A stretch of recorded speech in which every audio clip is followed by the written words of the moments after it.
Abhijit sir,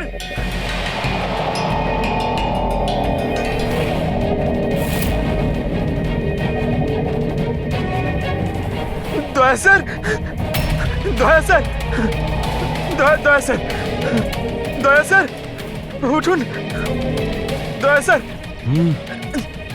sir, sir, sir, Abhijit Purabi পাইনি sir, sir, sir, sir, খোঁজো, অভিজিৎ আর পুরবীকে খোঁজো। অভিজিৎ, অভিজিৎ, পুরবী!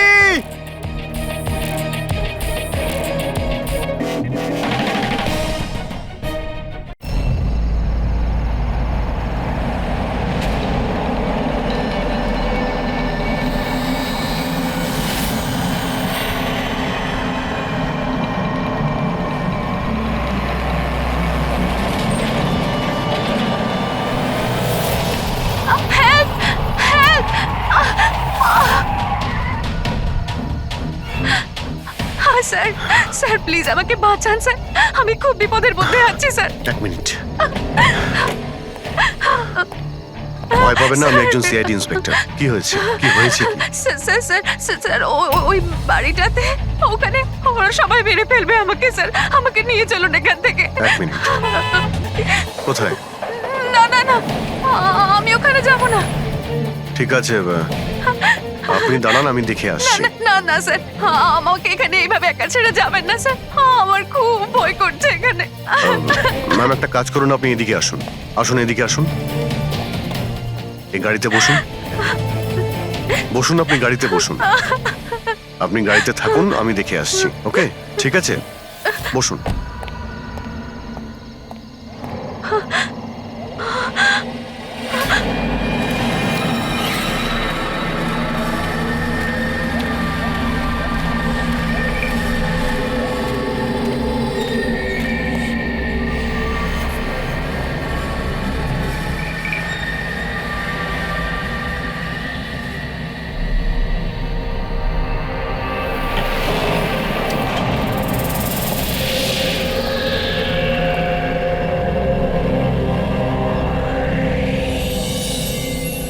কেউ আছেন?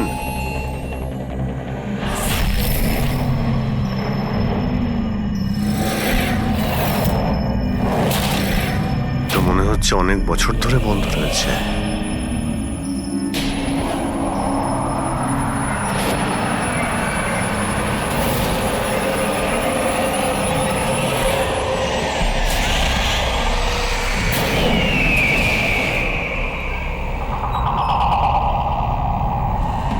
ঠান্ডা হাওয়া আসছে কোথা থেকে?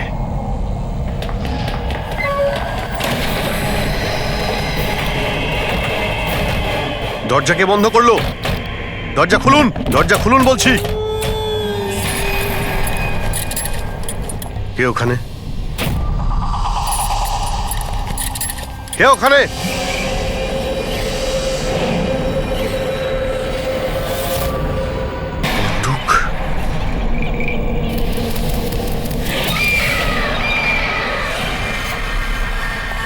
কে ওখানে? হ্যাঁ,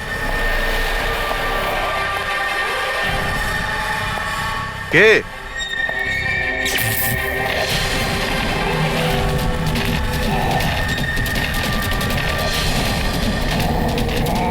এই, কি হচ্ছে এই সব?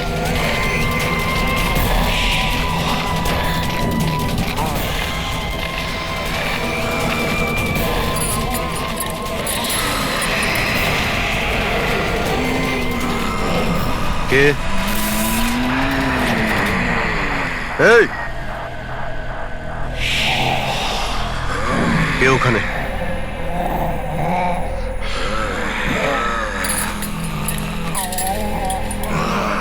এই,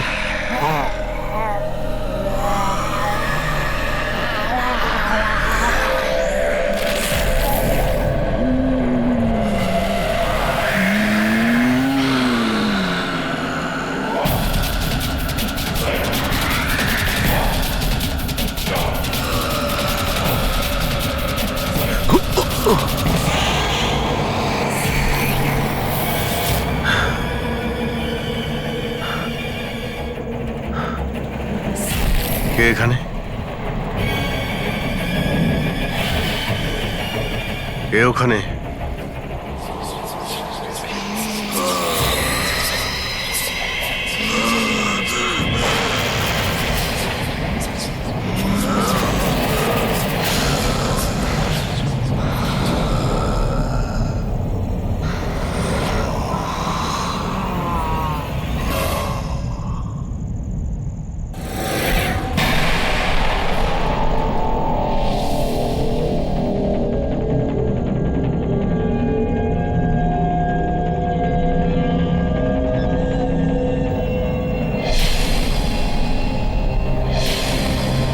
দেখো, তুমি যেই হও না কেন, সামনে এসো।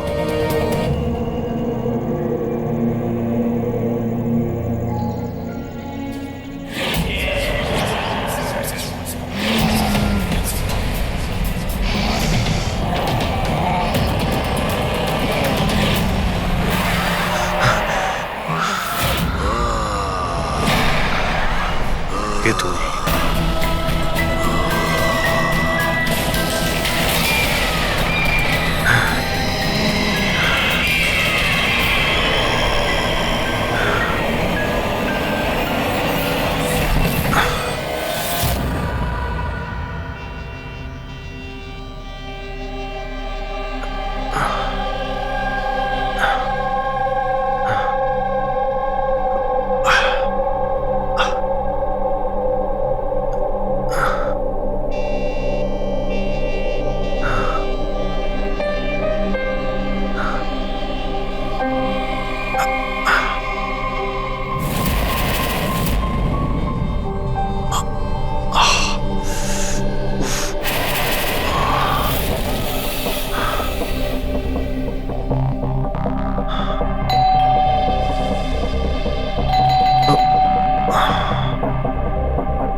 কি ব্যাপার অভিজিৎ?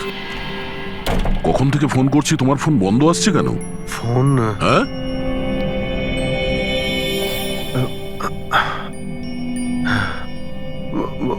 বন্ধ হয়ে গেছে। তোমার শরীর ঠিক আছে তো?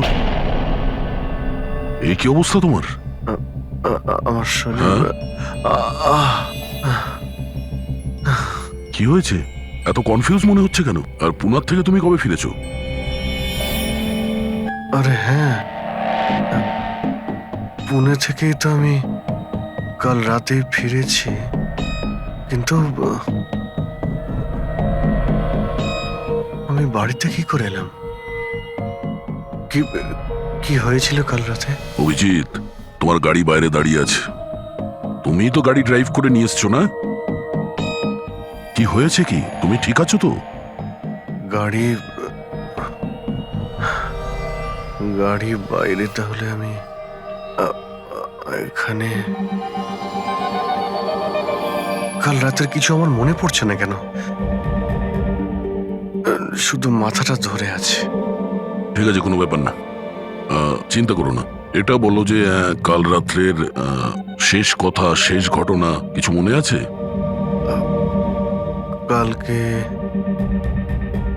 কালকে আমি রাতে পুনেতে গিয়ে ফাংশন অ্যাটেন্ড করি, তারপর ওখান থেকে আমি ফিরছিলাম।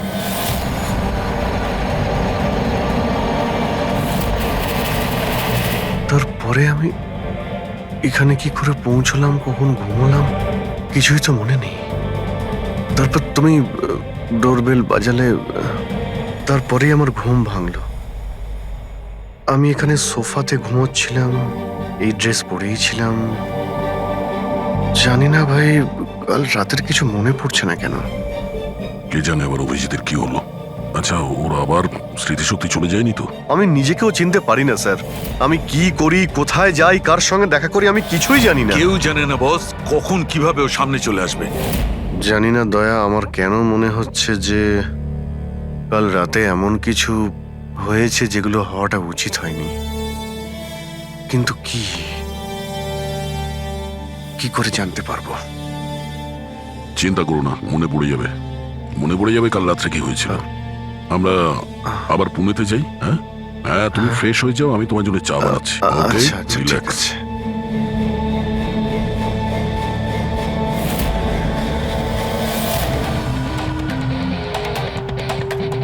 সমস্ত বন্ধুরাও তাই বলছে। কাল রাতে আমি যখন বেরিয়েছিলাম একদমই ঠিকঠাক ছিলাম। আমি জানি না রাস্তায় কি হলো যে স্মৃতিশক্তি মনে হয় চলেই গেছে।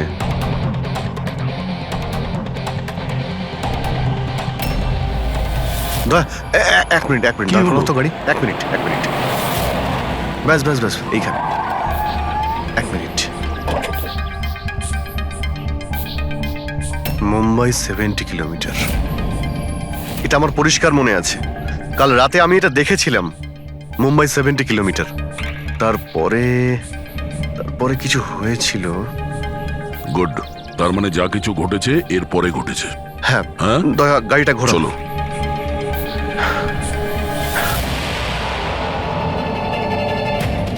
দয়া এইখানে দাঁড় করাও। এখানে? ব্যাস এইখানটায় হ্যাঁ বাদিকটায় দাঁড় করাও। এই জায়গাটায়। এখানে আমার গাড়ির সামনে একটা মেয়ে চলে আসে আর আমার কাছে সাহায্য চায়। তারপর কি হয়েছে? তারপর আমি ওকে বললাম গাড়িতে বসো। আর হ্যাঁ ওই তো দয়া, ওটা দেখতে পাচ্ছ? ওখানে আমি গিয়েছিলাম, ওই বাড়িতে।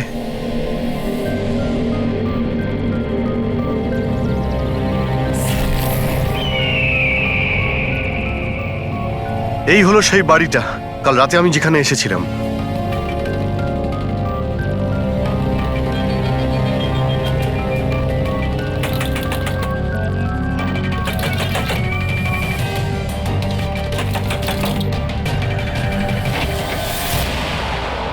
হ্যাঁ বলুন।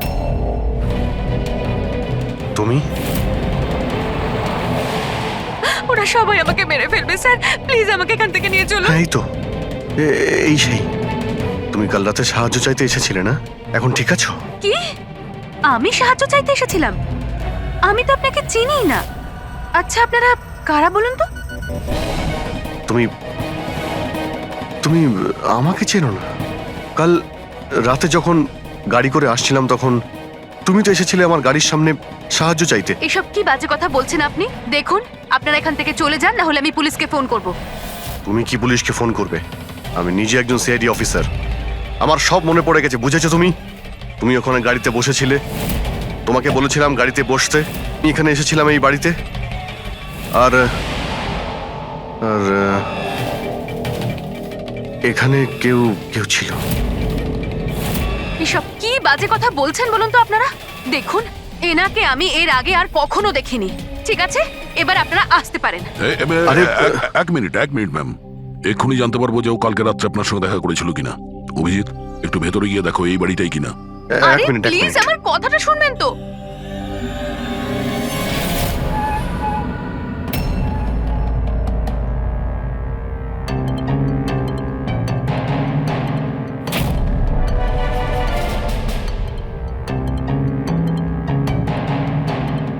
দয়া, বাড়িটা তো এটাই, কিন্তু এরকম ছিল না বাড়িটা। সবকিছু কেমন অন্যরকম লাগছে।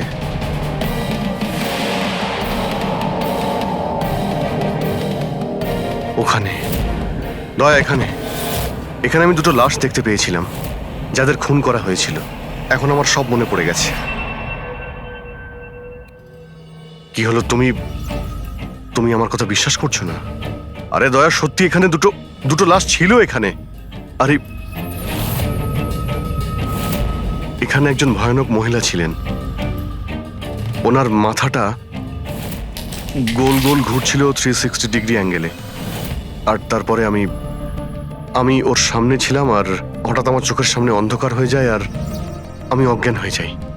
আর চোখ খোলার পরে দেখি আমি আমার বাড়িতে। দেখুন আপনারা সিআইডি থেকে এসেছেন, সেজন্য এতক্ষণ ধরে আপনাদের বাজে কথা আমি শুনছি, কিন্তু এবার অনেক হয়েছে। আপনারা দয়া করে এবার এখান থেকে চলে যান। আমি বুঝতে পারছি না আপনি এ কেমন খেলা খেলছেন, কিন্তু এক মিনিট অভিজিৎ, এক মিনিট। যদি আমি মেনেও নি যে কাল রাত্রে তোমার সঙ্গে এইসব ঘটেছিল, তাহলে গাড়িতে বসে তুমি বাড়ি ফিরলে কি করে? গাড়ি চালিয়ে? হ্যাঁ হ্যাঁ, আমি বাড়ি কি করে ফিরলাম? দেখো দয়া, আমি জানি যে আমার কথা বিশ্বাস করা প্রায় অসম্ভব, কিন্তু কিন্তু কিন্তু তুমি তো কাল আমার কাছে সাহায্য চাইতে এসেছিলে। এখন কেন মিথ্যে কথা বলছো তুমি? আমি কেন মিথ্যে বলবো? আমি তো কাল রাতে এখানে ছিলামই না। এই দেখুন, এই দেখুন, আমি আজ সকালেই এখানে এসেছি। আচ্ছা, তো আমি মিথ্যে বলছি? মিথ্যে কথা বলছি আমি? দয়া, আমি সত্যি বলছি, এখানে দুটো লাশ ছিল, আমি দেখেছিলাম এখানে, আর এটা আমি প্রমাণও করে দিতে পারি। এই বাড়িটাও যতই পরিষ্কার করুক না কেন, তুমি তো খুব ভালো করেই জানো দয়া, রক্তের দাগ এত সহজে যায় না। লুমিনয়েল টেস্ট করে দেখে নিচ্ছি। হ্যাঁ,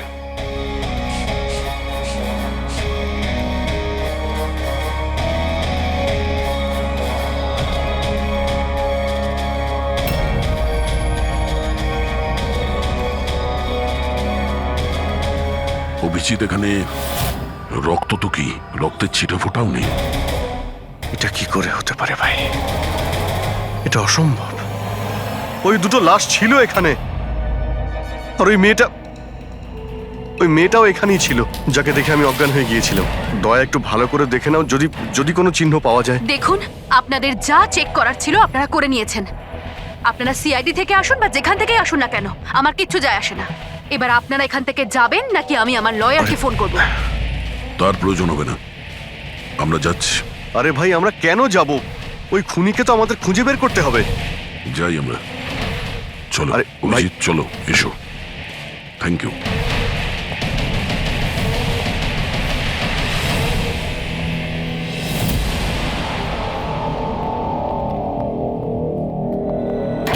আচ্ছা, তোমার মনে হচ্ছে যে আমি মিথ্যে কথা বলছি?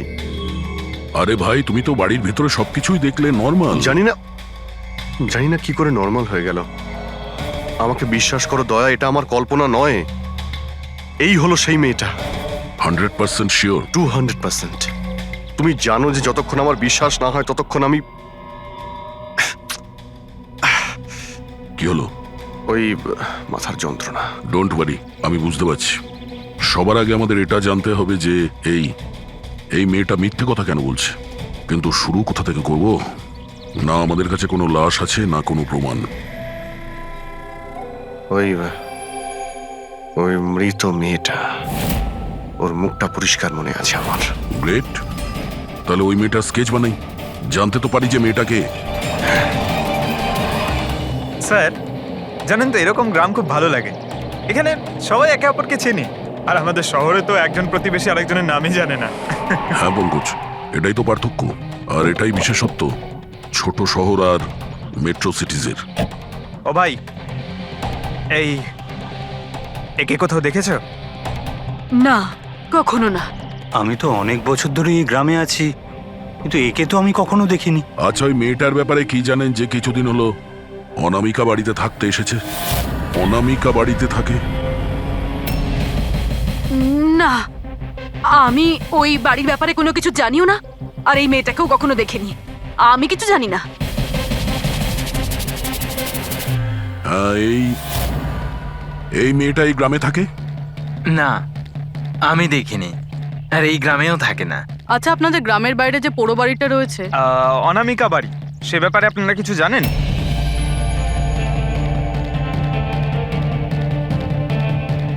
না না, আমরা কিছু জানি না। ওই সম্বন্ধে আমি কিছু জানি না। আচ্ছা ভাই, এই যে মেয়েটাকে দেখছেন, একে আশেপাশের কোনো গ্রামে দেখেছেন? না স্যার, আমি তো এই মহিলাকে চিনি না। ম্যাম প্লিজ একটু মন দিয়ে দেখুন, খুব ইম্পর্টেন্ট। না, আমি আগে কখনো দেখিনি। আর ওই যে অনামিকা বাড়িটা আছে গ্রামে, ওর ব্যাপারে কিছু বলতে পারবেন?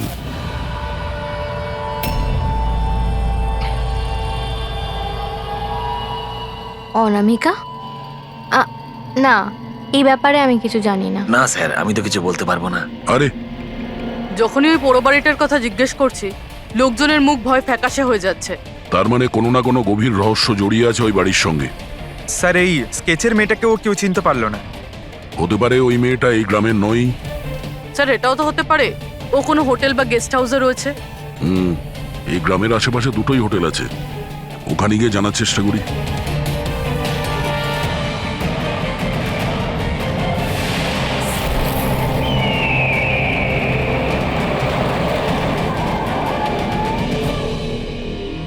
হ্যাঁ স্যার, ইনি নেহা দেবী। ইনি দুদিন আমাদের হোটেলে ছিলেন, ওনার হাজবেন্ড যশের সাথে। আচ্ছা, চেক আউট কবে করেছিল এরা দুজনে? গতকাল বিকেলে। কাল বিকেলে? এরা দুজনে এসেছিল কোথা থেকে? স্যার, এরা দুজন পুনে থেকে এসেছিল। পুনা থেকে? স্যার, পরশু ওনারা একটা ক্যাব বুক করেছিলেন এখানে পাশের একটা শহরের জন্য। ট্যাক্সি?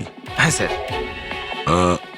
কোথায় যাবার জন্য? সিন্ধুগড়, এখান থেকে 1 ঘন্টা দূরে স্যার। সিন্ধুগড়?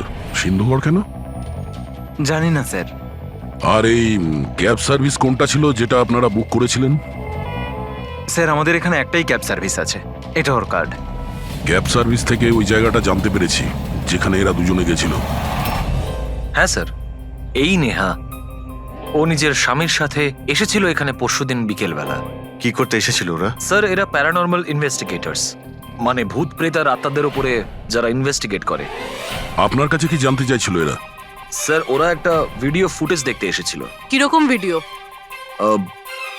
স্যার, 1 বছর আগে আমি আর আমার বন্ধুরা সোশ্যাল মিডিয়াতে একটা ভিডিও চ্যানেল চালাতাম যেখানে আমরা মানুষদেরকে ভূত প্রেতদের ভিডিওস দেখাতাম।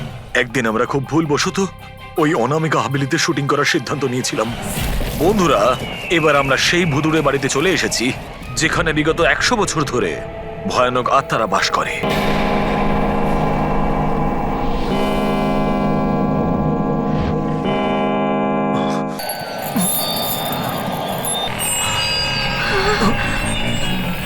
ঠান্ডা লাগছে প্রচন্ড, হঠাৎ করে রুমের টেম্পারেচারও ফল করছে। অদ্ভুত ব্যাপার। চলো শালু, ওপরে যাই।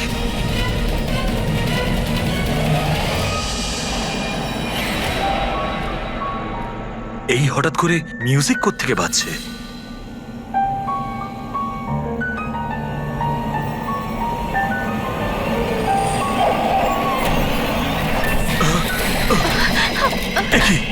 কি হচ্ছে এসব কিছু? আরে কি হচ্ছে নাকি রনি? আরে এটা এটা এটা কি কি হচ্ছে এসব? আরে শালু, কি হচ্ছে এসব? আরে রনি, আরে কি হচ্ছে এসব কিছু? চলো পালাই আমরা এখান থেকে। পালাও এখান থেকে! পালাও, পালাও এখান থেকে। আরে দরজাটা খোলো! দরজা খোলো! আরে দরজা কে বন্ধ করলো? দরজা খোলো! দরজাটা খুলে দাও! দরজা খোলো! কেউ তো দরজাটা please! খোলো!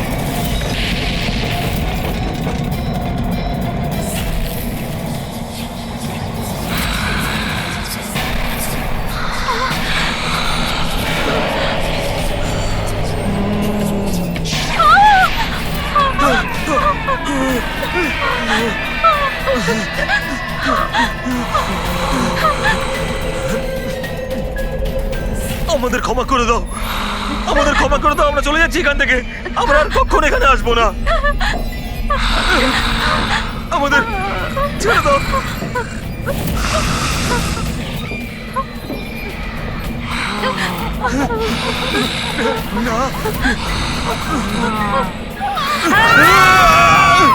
আমি তো কোনো একটা ভাবে রক্ষা পেয়ে গেছিলাম, কিন্তু আজ পর্যন্ত আমার বন্ধুদের কোনো খবর আমি পাইনি। এইরকমই শব্দ, একই রকম দেখতে, এরকমই তো। দয়া, আমি ওই বাড়িতে এরকমই দেখেছিলাম।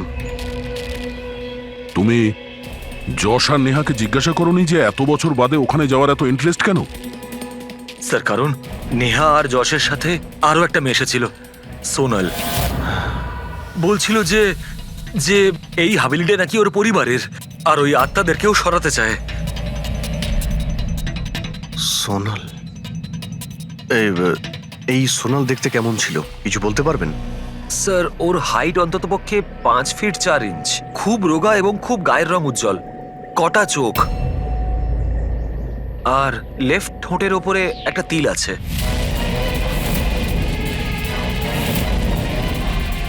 দেখলে দয়া, ওই মেয়েটাই কাল রাতে আমার কাছে সাহায্য চাইছিল, আর আজকে ওই মেয়েটা আমাকে চিনতেও অস্বীকার করলো।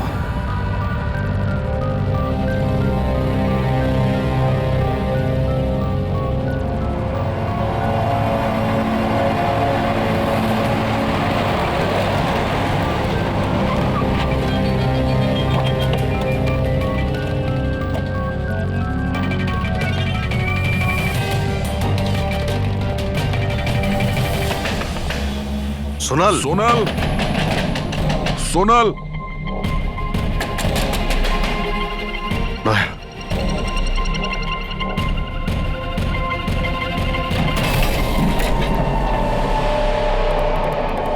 দেখলে কোনো জিনিসই এখানে নেই, মনে হচ্ছে ও পালিয়ে গেছে। সোনাল,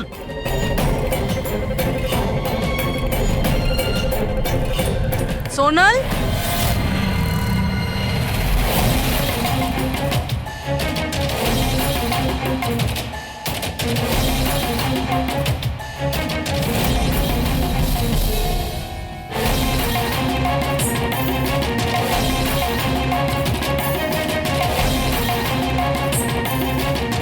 স্যার, স্যার সব জায়গায় দেখলাম, কোথাও নেই। আচ্ছা, সোনাল এখানে নিজের ইচ্ছায় ঘর ছেড়ে চলে গেছে না? আচ্ছা, ওর প্রাণ সংশয় নেই তো?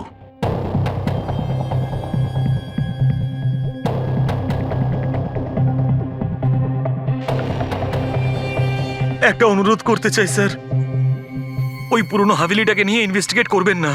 না হলে যদি ওই আত্মারা রেগে যায়, তাহলে না জানি কতজনের প্রাণ যাবে। কিন্তু আমরা জানি স্যার, আপনারা সিআইডির লোক, আত্মাতে বিশ্বাস করেন না, কিন্তু আগুন ছাড়া তো ধোঁয়া ওঠে না স্যার। ওটা মৃত্যুর বাড়ি স্যার, সেই জন্য কেউ যায় না ওখানে। ওটা মৃত্যুর বাড়ি নয়, ওটা অপরাধীদের আড্ডা। আর ওখানে কোন ধরনের অপরাধ হয় তার পর্দাফাঁস আমরা করেই ছাড়বো। স্যার, আপনারা যে রাক্ষসের পর্দাফাঁস করতে চাইছেন তার সাজা কিন্তু সমস্ত গ্রামবাসীদের ভুগতে হবে স্যার। আর ওই আত্মা যে কত লোকের প্রাণ নিয়েছে আপনারা জানেনও না স্যার। দেখুন, আমরা এসব গালগল্পে একেবারেই বিশ্বাস করি না, আর ভালো হবে যদি আপনারাও না করেন। ম্যাডাম, এটা কোনো শোনা কথা না, আমরা সচক্ষে দেখেছি ঘটনাটা।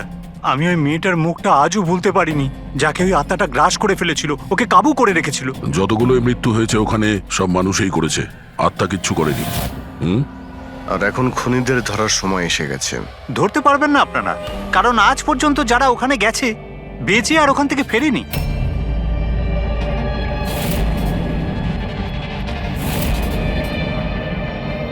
ঠিক আছে, আমরা এখনই ওখানে যাচ্ছি, আর আজ রাত্রে আমরা ওখানেই থাকবো।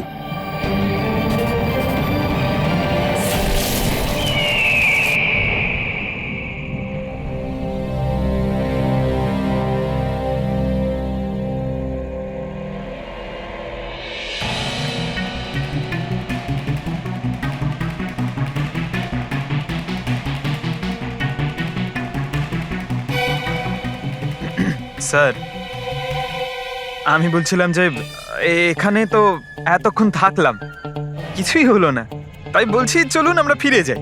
হ্যাঁ স্যার, যাবো যাবো, তবে কাল সকালে। হ্যাঁ, একটা কাজ করো, একটু ঘুরে এসো বাড়ির চারিদিকে। একা একা স্যার? হ্যাঁ, একা। চলো যাও যাও।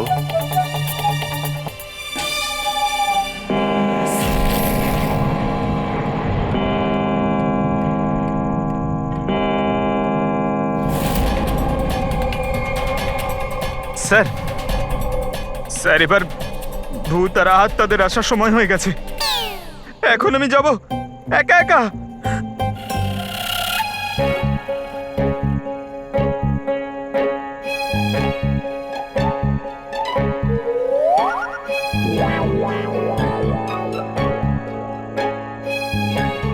ঠিক আছে, একাই জুনিয়র আছি তো, ফ্রেডি স্যারও নেই।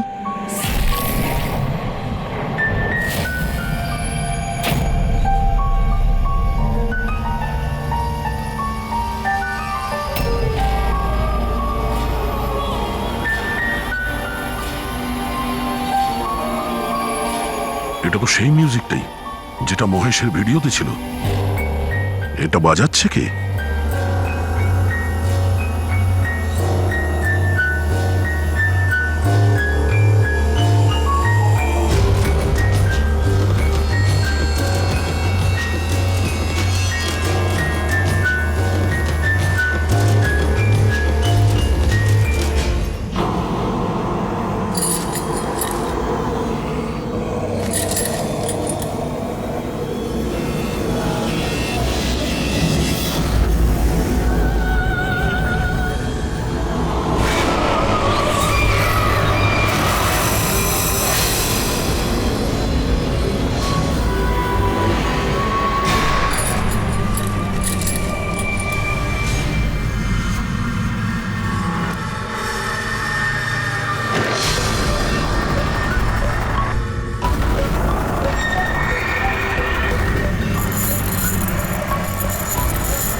সব নড়ছে কেন? এসব কি হচ্ছে স্যার? স্যার স্যার স্যার জানি না এসব কি হচ্ছে।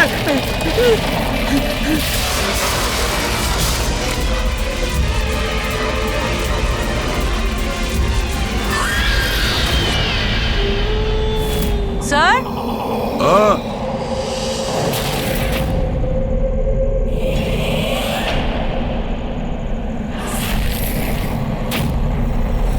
স্যার হ্যাঁ পঙ্কজ! Sir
Abhijit sir,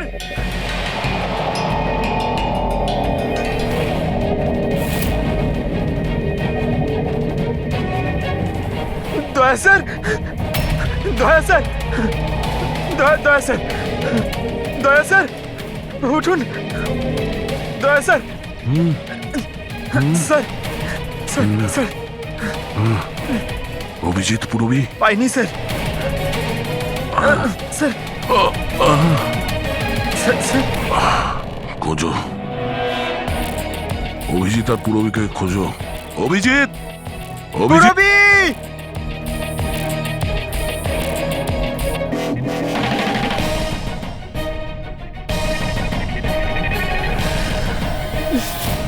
Purabi! পঙ্কজ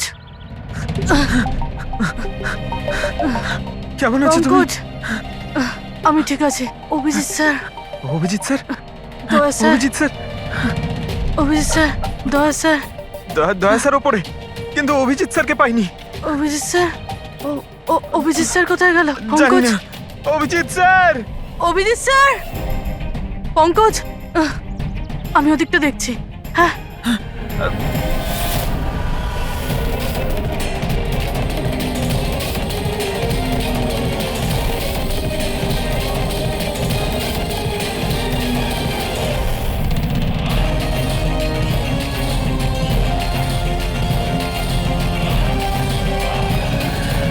অভিজিৎ,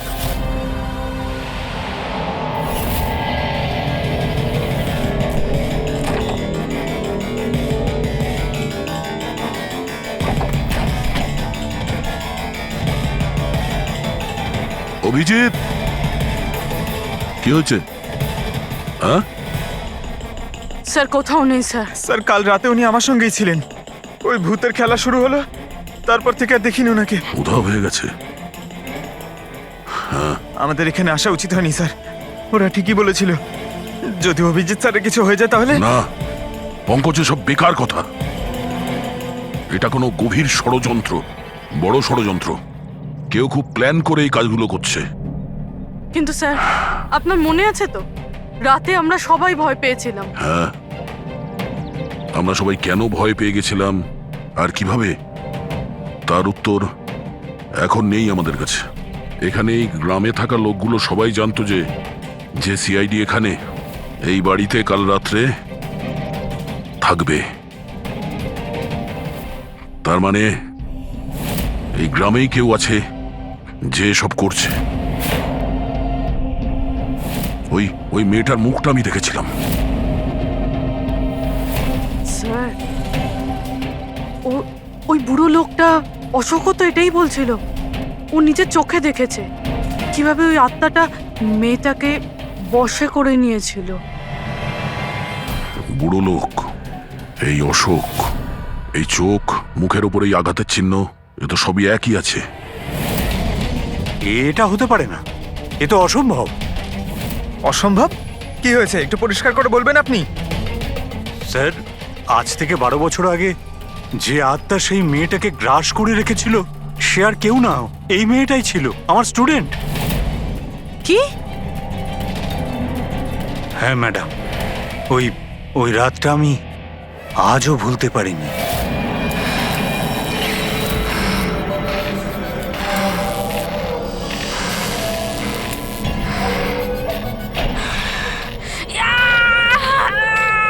শোনো শোনো, আমি ডক্টর সুশীল, তুমি চিন্তা করো না, সব ঠিক হয়ে যাবে।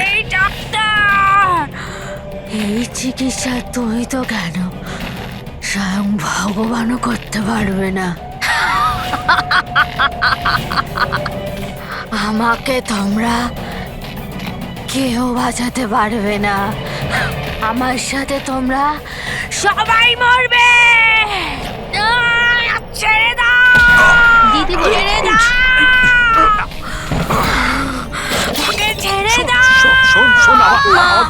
দিদির কি হয়ে গেল? দিদি, কি হলো? দিদি, তার মানে ও ফিরে এসেছে আত্মা হয়ে। মরা মানুষ ফিরে আসে না পঙ্কজ। অশোকবাবু, আপনার পুরো মনে আছে যে ওই রাতে আনিয়া মারা গেছিল? স্যার, আমি তো নিজেও শেষ কাজের সময় গিয়েছিলাম, আর আমি চোখের সামনে ওর চিতাকে জ্বলতে দেখেছিলাম স্যার। তারপর থেকে এই বাড়িটা খালি পড়ে আছে, আর 12 বছর আগেই সবাই গ্রাম ছেড়ে চলে গেছে। মানে তারপর থেকেই এই বাড়িটা খালি, কেউ থাকে না এখানে? হ্যাঁ স্যার, এরম জায়গায় কারা থাকবে যেখানে মৃত্যুর ছায়া আছে?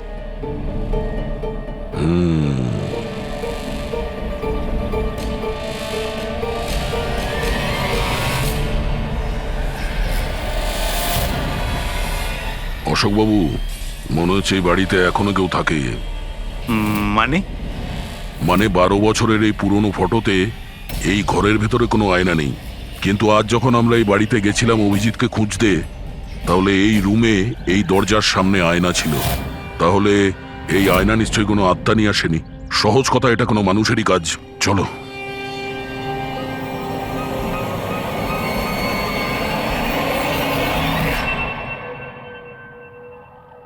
এই আয়না, এই আয়না মনে হচ্ছে ঠিক নয়, কিছু গন্ডগোল আছে। একটু সরাও এটাকে।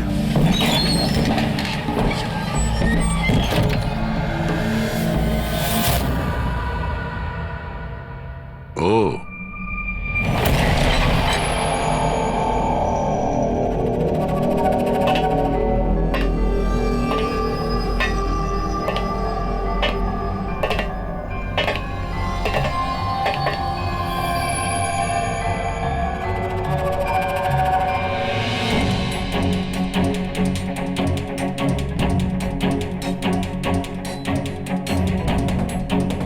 স্যার, এটা এই গ্লাস, এই খাবার জিনিস, আর এই শেকল স্যার, মনে হয় এখানে কাউকে বেঁধে রেখেছিল।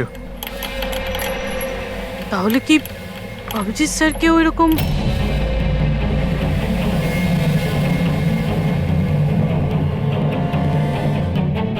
স্যার, হ্যাঁ, স্যার এই দেখুন। ও নো, নেহা, যশ, এই মহিলাটা কি?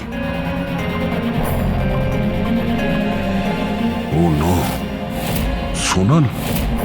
স্যার, হ্যাঁ, অভিজিৎ স্যার কোথায়? অভিজিৎ? স্যার, হ্যাঁ, এ দেখুন, রক্তের দাগ। এই রক্তের চিহ্ন অভিজিৎ স্যারের নয় তো?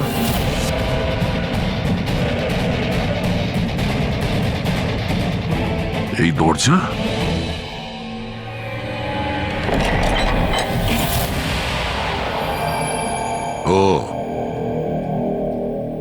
নিশ্চয়ই অভিজিৎ এখান থেকে জঙ্গলের দিকে গেছে। অপরাধী অভিজিতের কাছে পৌঁছানোর আগে আমাদের ওকে খুঁজতে হবে।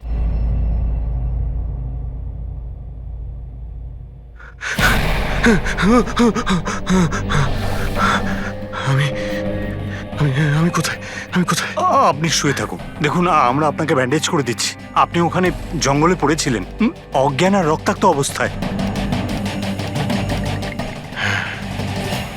আমি দয়ার সঙ্গে কথা বলতে চাই। ওকে কিছু এখনই বলতে হবে আমাকে। দেখুন আমরা আপনার বন্ধুদের ফোনে ট্রাই করছি, কিন্তু ওদের নম্বর লাগছে না। আমি দেখছি নাম্বার লাগছে না।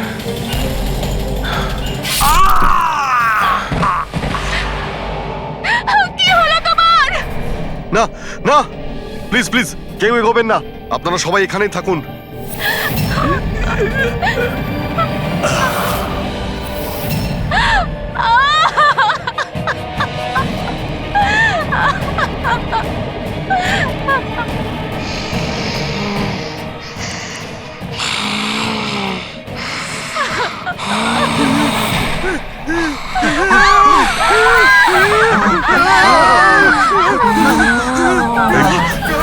খবরদার যদি কাউকে ক্ষতি করার চেষ্টা করিস, ওখানে দাঁড়া, আরে কবি না।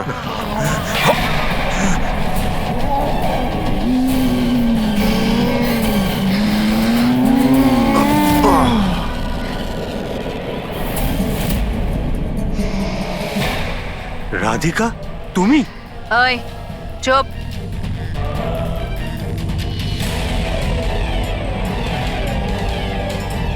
ওই এবারে কেউ মেরে ফেল। না না না না না না না। এবার তো সবাইকে মারতেই হবে।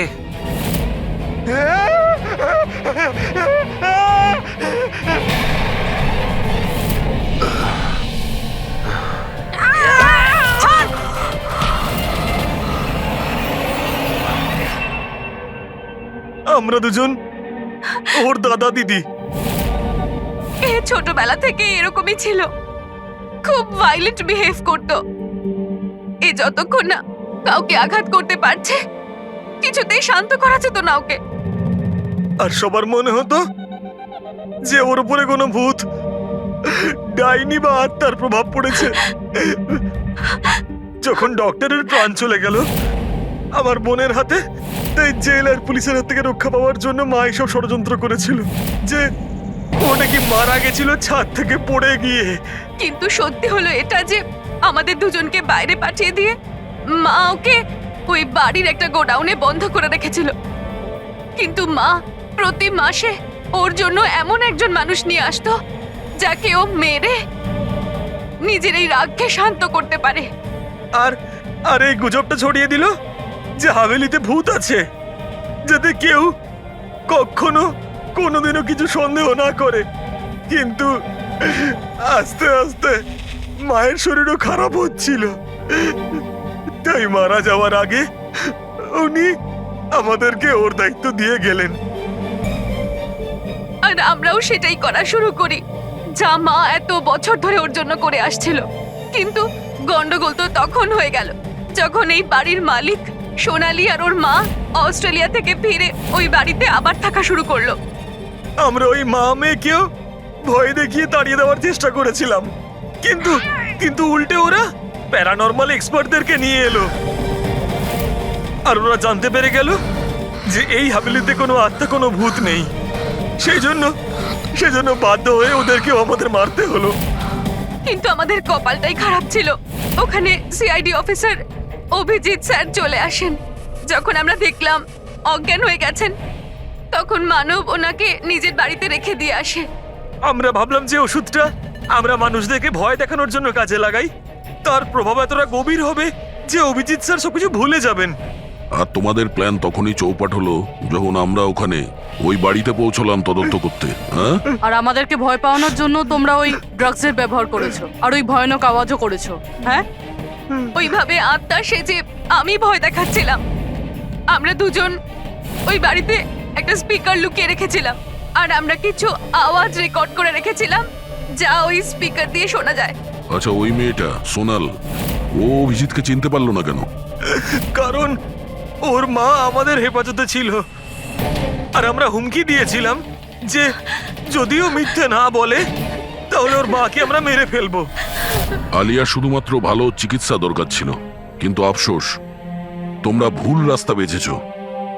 এতগুলো নিরাপরাধ লোককে মারার অপরাধে আদালত তোমাদের কঠোর শাস্তি দেবে। ওর চিকিৎসা তো হবেই, কিন্তু ও শাস্তির হাত থেকে বাঁচতে পারবে না।